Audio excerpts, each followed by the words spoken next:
At the beginning of the movie, we are introduced to a girl who has absolutely nothing. No family, no freedom, no future. She lives under the roof of the cruelest woman imaginable, in a place that feels more like a prison than a home. But here's the thing. This girl is about to stumble upon a secret so powerful, so dangerous, that it will turn her entire world upside down. And the scary part? She has no idea what she's getting herself into. This is the story of Molly Moon, and trust me, you're going to want to stay until the very end. We are introduced to Hardwick Orphanage, and from the very first second, you can feel how suffocating this place is. There are no toys, no laughter, no warmth. The woman running it, the terrifying Miss Adderstone, has made it her personal mission to drain every drop of joy out of every child under her care. Books? Forbidden. Fun? Absolutely not. The children survive by being sneaky, gathering in the laundry room at night just to do something as basic as read. In the middle of all this misery, we meet Molly Moon, a sharp, spirited girl whose imagination is bigger than the walls that hold her. Her only real treasure in this place is her best friend, Rocky, a boy with a golden voice and a personality that somehow remains cheerful even in the darkest of places. One night, Molly and Rocky try to sneak into the kitchen for food, and of course, things go wrong almost immediately. They make a noise. Adderstone appears like a storm cloud, and without hesitation, Molly steps forward and takes the entire blame herself, just to protect the others. That one moment tells you everything you need to know about who Molly Moon really is. Her punishment? Scrubbing bathrooms. And if that wasn't enough, she earns herself a second punishment. Dish duty for the week. Simply for encouraging Rocky to enter a school talent show. Just for mentioning a poster on the wall. That's the kind of place Hardwick Orphanage is. The only adult in this place who treats the children like human beings is Miss Trinkleberry. Quiet, kind, and loyal to Molly in a way that matters more than Molly realizes. But things are about to get much worse before they get better, because Adderstone drops a bombshell. She announces that a couple is coming on Saturday to adopt one of the older children. And she has already chosen Rocky. This isn't kindness. This is strategy. Adderstone wants to separate the two best friends, and she's made sure it looks perfectly official. Rocky refuses to go anywhere without Molly. Molly promises him she'll fix it. But how is a powerless orphan girl supposed to fight a system designed to crush her? The answer walks right into the local library. During an unsupervised walk, Molly wanders off alone and ends up inside the library, where she meets the warm librarian, Lucy Logan. But the real moment comes when a strange man named Noman enters the building, asking urgently about a very old book from 1908, a book about hypnotism. Lucy tells him it's not there. But Molly, curious and quick, notices a hidden spot that only she can reach, and sitting inside it, dusty and forgotten, is exactly the book Noman has been hunting. Without thinking twice, Molly grabs it and starts flipping through the pages. Noman spots her immediately and lunges. Molly runs. She makes it back to the orphanage with the book tucked safely under her arm and spends the whole day hiding in the laundry room, devouring every page. What she discovers changes everything. Hypnotism is not just a party trick. It's a real and extraordinary power, but not everyone has the gift to use it. Molly decides to test herself. She practices in front of a mirror. Then Adderstone's dog, Petula, wanders in, and Molly locks eyes with her. Seconds later, the dog is completely calm and obedient, following Molly's every command. It worked. The first thing Molly does with her new power? She hypnotizes the orphanage cook into making spaghetti instead of the awful fish soup the children are always served. Small victory, but the smiles on every kid's face make it feel enormous. Now comes the real test. Molly sets her sights on the most difficult target, Miss Adderstone herself. The book warns that bitter people are the hardest to control.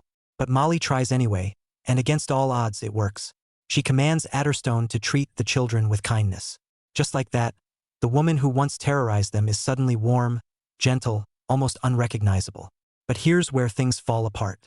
While Molly is busy controlling Adderstone and rewriting records, she completely forgets about Rocky's talent show. He waits for her backstage, too nervous to go on alone. She never shows up. Rocky refuses to perform, walks off, and returns to the orphanage, where he comes face to face with the visiting couple. He introduces himself politely, and moments later, the decision is made. Rocky is leaving for London. Molly arrives too late. There is no time for proper goodbyes. Rocky leaves with a wound in his heart, believing his best friend abandoned him when it mattered most. He doesn't look back. Shattered, Molly makes a decision. She is going after him. She grabs Rocky's adoption papers, fights off Noman, who has been lurking around the orphanage trying to get his book back, and escapes with Petula by her side. She boards a bus to London using nothing but her hypnotism and arrives in the city with one mission: bring Rocky home. When she finally finds him at his new home and they embrace, she feels hope. But Rocky shakes his head. This is his family now. He's not coming back. So Molly is alone in a strange city, with a magical book, a dog, and a dream she has been carrying since she was old enough to dream. And that dream is staring right at her from a television screen. The glamorous, untouchable pop star, Dana Nutt. Auditions for Dana's new musical show are announced. Molly enters. When the auditions are cancelled midway, she doesn't give up. She sneaks into the studio and hypnotizes the producer into replacing Dana with her entirely. And just like that, Molly Moon becomes famous overnight. For a while, it's everything she ever wanted. Photo shoots, sold-out shows, limousines, screaming fans. Petula is always by her side. But the cracks begin to show quickly, because Molly cannot actually sing or dance. She is managing everything with hypnotism, and Dana Nutt is getting suspicious. Backstage, Dana confronts Molly directly, accusing her of stealing a career she didn't earn. Molly is terrified. She begins practicing mass hypnotism and discovers she can control a maximum of 10 people at once. Meanwhile, Noman has been watching her on television. So has his mother, who tracks Molly down and reports her location to her son. One night after a show, reporters surround Molly, gushing about how proud her family must be. And those words hit her like a fist to the chest. She doesn't have a family. She has fame, and she traded her only real friendship for it. Sitting alone on the empty stage, Molly makes a painful realization. Everything she chased was hollow, and everything real she left behind. She goes back to her dressing room and finds Dana waiting. This time, Molly doesn't deflect. She apologizes. She admits the truth. And she makes her decision. The fame is over. It's time to go home. But just as Molly is ready to leave the hotel with Rocky, who has run away from his adoptive family and shown up at her door, Noman strikes. He lures Petula away with food and disappears. A message arrives: come alone or the dog suffers. Molly goes in alone. It's a trap. Noman chains her up and reveals his full plan. He intends to use Molly's hypnotism power to intercept a bank robbery already in progress and steal the diamonds for himself. The next morning, Molly is forced to hypnotize the robbers mid-heist, making them hand over the entire haul to Noman. What Noman doesn't know is that Rocky has secretly followed them and is hiding on the getaway vehicle. At a warehouse, everything unravels in a stunning twist. Noman's own mother, who has been working with the lead robber from the very beginning, arrives with reinforcements and takes over. She betrays her son, locks him in a cage with Molly and Petula, and demands Molly use her power to open a vault with an eye-scanning security system. Molly complies. The vault opens. The woman takes everything, and then locks her own son inside with the very prisoners she kept. Noman is left reeling, realizing the person who betrayed him most was the one person he trusted completely. But Rocky is still out there. And together, Molly and Rocky execute a plan that is both clever and deeply satisfying. Rocky holds a mirror up in front of the security truck. Molly, using her power through the reflection, seizes control of the entire criminal operation. She traps every last one of them inside the vehicle, frees herself and Noman, and then anonymously tips off the police. Within minutes, every criminal is in handcuffs. Before parting ways, Molly turns to Noman. She asks him what he plans to do next. He says quietly that he doesn't want to become like his mother, that he has no one left.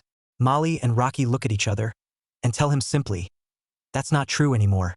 He can come visit them anytime. Molly and Rocky buy Christmas presents for every child at the orphanage, climb onto a bus with Petula, and go home. The welcome they receive is electric. The children rush out to greet them, laughing and hugging. Miss Trinkleberry, newly discharged from hospital, is standing there too, and Molly nearly knocks her over with joy. Then comes one final piece of news. Adderstone is leaving. Her reign is over.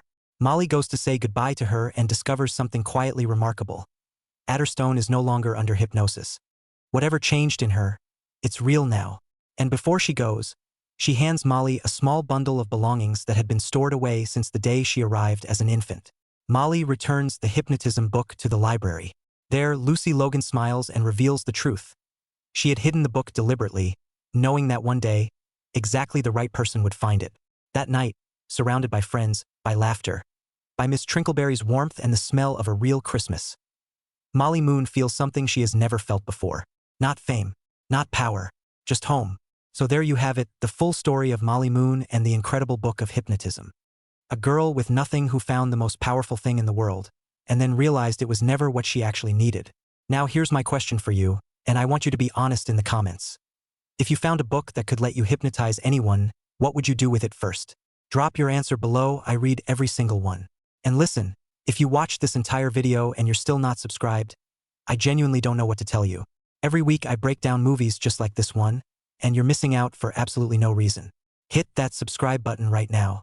It's free, it takes 2 seconds, and your future self will thank you. Don't be the person who watches 5 more videos and then thinks, I should have subscribed earlier. Subscribe now. I'll see you in the next one.